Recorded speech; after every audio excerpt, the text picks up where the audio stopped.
السلام علیکم ورحمۃ اللہ وبرکاتہ۔ اعوذ باللہ من الشیطان الرجیم، بسم اللہ الرحمن الرحیم۔ سب سے پہلے درود و سلام محمد و آل محمد پہ، اللہم صلی علی محمد و آل محمد۔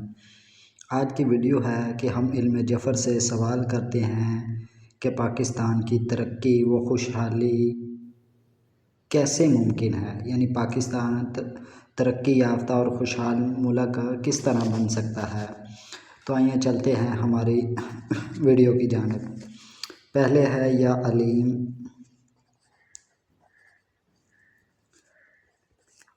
یا علیم اللہ تعالیٰ کا صفاتی نام ہے۔ علماء جفر استاد العاملین ہمیں اس بات کی تصدیق کر گئے ہیں، اپنی تصانیف میں بھی لکھ گئے ہیں کہ آپ اپنا سوال یا جملہ لکھنے سے پہلے اللہ تعالیٰ کا صفاتی نام یا علیم لکھیں۔ کیونکہ ہر چیز کا علم رکھنے والی، ہر چیز کے بارے میں جاننے والی ذات جو کل ذات ہے وہ اللہ تعالیٰ کی ذات ہی ہے۔ تو اب ہم لکھتے ہیں اپنا سوال۔ ملک پاکستان کی ترقی و خوشحالی کیسے ممکن ہے؟ یہ ہے ہمارا سوال کہ یا علیم ملک پاکستان کی ترقی و خوشحالی کیسے ممکن ہے، یعنی پاکستان کیسے ترقی یافتہ اور خوشحال ملک بن سکتا ہے۔ تو یہ ہے ہمارا سوال۔ تو چلتے ہیں اب دوسرے مرحلے کی طرف۔ دوسرے مرحلے میں ہم سوال کو بسط حرفی کرتے ہیں۔ بسط حرفی یعنی ہم نے سوال کو علیحدہ علیحدہ لکھا، بسط حرفی کیا۔ اب بسط حرفی کا مطلب ہونا، بسط کا معنی ہے پھیلا دینا، یعنی سوال کو ہم نے، اب یہ ملک لکھا ہوا ہے، یہ حروف مل کے ایک جملہ بنا ہے، ہم نے ان کو حروفوں کی شکل میں لکھنا ہے، جیسا کہ میم لام کاف ملک پاکستان، پے الف کاف سین تے الف نون پاکستان۔ یہ ہو گیا ملک پاکستان۔ اب پہلا اس کو ہم خالی چھوڑ دیتے ہیں۔ اب کی لکھنا ہے یہاں پہ، کاف یہ کی، پھر اس کو خالی چھوڑ دیا۔ آگے ترقی، تے رے کاف یہ کی ترقی، واو خے شین ہے الف ہا لام یہ لی خوشحالی۔ ملک پاکستان کی ترقی و خوشحالی۔ آگے پھر تے کے نیچے خالی چھوڑ دینا اس کو۔ کیسے اب آئے گا، کاف یہ سین یہ سے کیسے، آگے پھر اس کو خالی چھوڑ دینا۔ اب سوال ہے آگے ممکن، میم قاف نون ممکن، آگے پھر یہ خالی چھوڑ دیا۔ اب آگے ہے، اب یہ تھا ہمارا جملہ، ملک پاکستان کی ترقی و خوشحالی کیسے ممکن ہے۔ اب ہم نے اس کو بسط حرفی کیا، حروفوں کی شکل میں لکھا، ملک پاکستان کی ترقی و خوشحالی کیسے ممکن ہے۔ تو اب ہم اپنے جواب کی جو جوابی حروفوں کی طرف چلتے ہیں۔ اب یہ مستحصلہ اس میں یہ ہے کہ ہم نے چوتھا حروف، گنتی کا چوتھا حروف اٹھانا ہے۔ علم جفر کے بہت سارے مستحصلات ہیں، کوئی ساتواں حروف اٹھاتے ہیں، کوئی پنجتن پا کی نسبت سے پانچواں حروف بھی اٹھاتے ہیں، کوئی دوسرا حروف بھی اٹھاتے ہیں، کوئی پھر 12واں امام کی نسبت سے 12واں حروف بھی اٹھاتے ہیں، یعنی علیحدہ علیحدہ مستحصلات ہیں، جو جس کے پاس چل رہا ہے وہ اپنے طریقے کے مطابق سوال نکالتا ہے۔ اب جو زیادہ عام چل رہا ہے وہ چوتھا حروف ہی زیادہ تر اٹھایا جاتا ہے۔ تو چلتے ہیں ہم جواب کی طرف۔ اب یہاں سے ہم نے گنتی کیا 1 2 3 4، یہ چوتھا حروف کاف نیچے لکھ لیا، یہاں پہ کاف سے آگے پھر 1 2 3 4 رے، پھر رے ہم نے نیچے لکھ لیا۔ اب یہاں پہ رے سے پھر ہم آگے چلتے ہیں 1 2 3 4، پھر یہ آئی، یہ یہاں پہ لکھ لیا، پھر یہاں پہ 1 2 3 اور 4، پھر سین آ گئی، سین کو یہاں پہ ہم نے لکھ لیا، یہاں پہ اس کو نشان لگا دیا، 1 2 3 4، واو آ گیا، پھر واو کو لکھ لیا، اس کے بعد پھر واو سے پھر ہم آگے چلتے ہیں، اس کے اوپر نشان لگا دیں، 1 2 3 4، تے آ گیا، اب تے کو پھر نشان لگا دیتے ہیں، 1 2 3 4، شین آ گیا، اب شین سے پھر ہم آگے چلتے ہیں، 1 2 3 4، لام آ گیا۔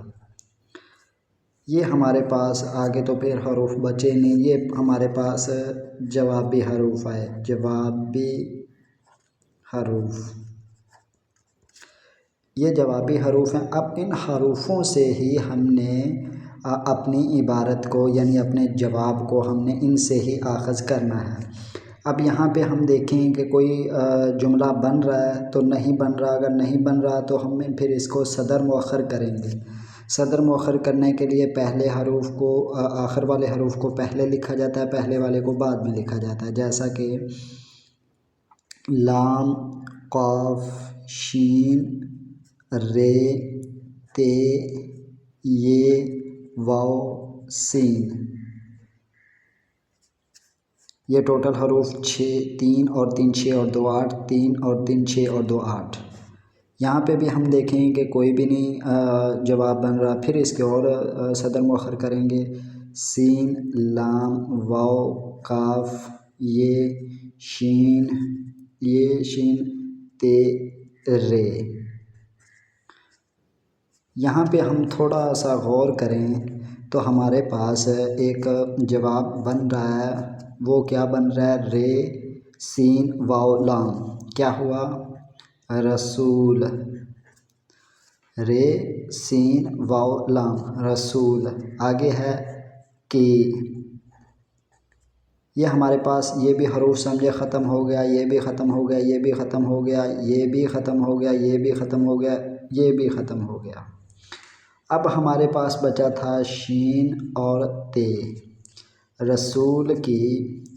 اب شین تے کو ہم نیچے لے آتے ہیں، آگے بھی اب ہم نے اس کو بنانا ہے۔ اب شین کی قیمت ہے، شین کے جو اعداد ہیں وہ 600 بنتے ہیں۔ علم جفر میں ہم کچھ قواعد لاگو کرتے ہیں جواب بنانے کے لیے، یا تو پھر ہم اس حروف کا نظیرہ لیتے ہیں، یا طرفہ حروف لیتے ہیں، یا نصف حروف لیتے ہیں، یا حروف کو دگنا کر لیتے ہیں۔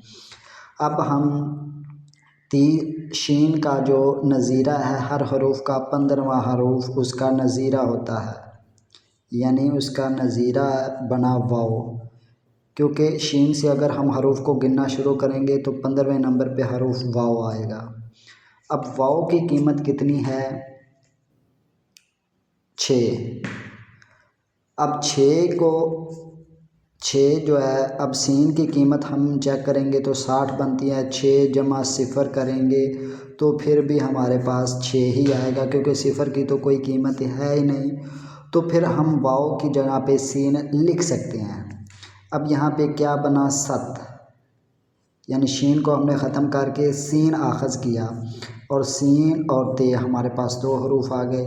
اب علماء جفر نے ہمیں ایک حروف اپنے پاس سے لکھنے کی اجازت دی ہے، استاد العاملین اپنی تصانیف میں، اور استادوں نے جو ہمیں بتایا ہے کہ آپ ایک حروف اپنے پاس سے لکھ سکتے ہیں۔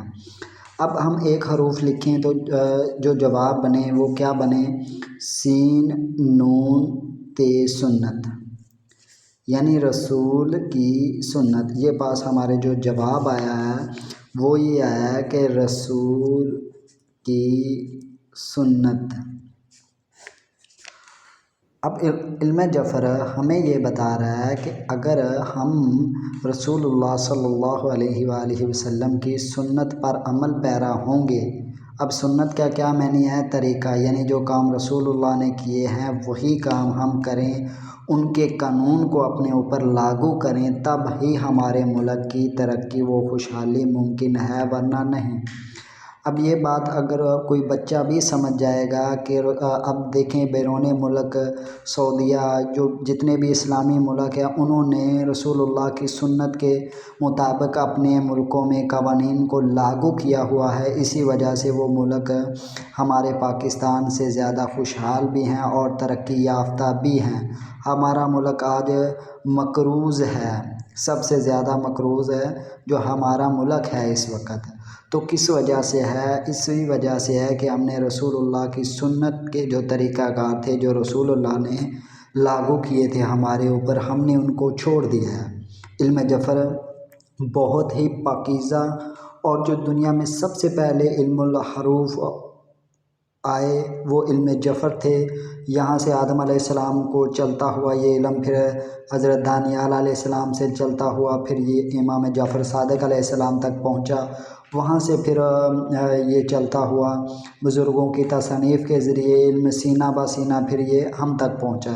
تو اس جواب سے ہی ہم اس علم کی قدر اور منزل اور اس کی اہمیت کو دیکھ سکتے ہیں کہ یہ علم کتنا پاکیزہ اور کتنا مستند علم ہے کہ جو جواب نکال کے ہماری عقل کو حیران کر دیتا ہے کہ ہمارے ملک میں دیکھ لیں، آپ کو خود کو ہی پتہ ہے کہ سنت پہ عمل کون آج کل کر رہا ہے۔ ہر جگہ پہ ناانصافی، بے ایمانی چل رہی ہے، ہر جگہ پہ نفس و نفسی کا عالم پڑا ہوا ہے، کسی کو کسی کی پرواہ ہی نہیں ہے، تو پھر ملک نے ترقی کیا خاک کرنی ہے۔ تو یہ تھی ہماری آج کی ویڈیو، ملتے ہیں کسی اور ویڈیو میں۔ امید ہے آپ کو یہ سمجھ بھی آ گئی ہوگی کہ یہ جو ہمارے پاس جواب بنا تھا رسول کی سنت، یعنی علم جعفر کہہ رہا ہے کہ رسول اللہ صلی اللہ علیہ وآلہ وسلم کی سنت پہ عمل پیرا ہوں، ان کے جو طریقہ کار ہیں وہ ہم اپنے اوپر لاگو کریں، اپنے ملک کے اوپر لاگو کریں، تب ہم انشاءاللہ ترقی یافتہ ملک بن جائیں گا پاکستان ہمارا۔ تو ملتے ہیں کسی اور ویڈیو میں، تب تک کے لیے اللہ حافظ، اللہ نگہبان، فی امان اللہ۔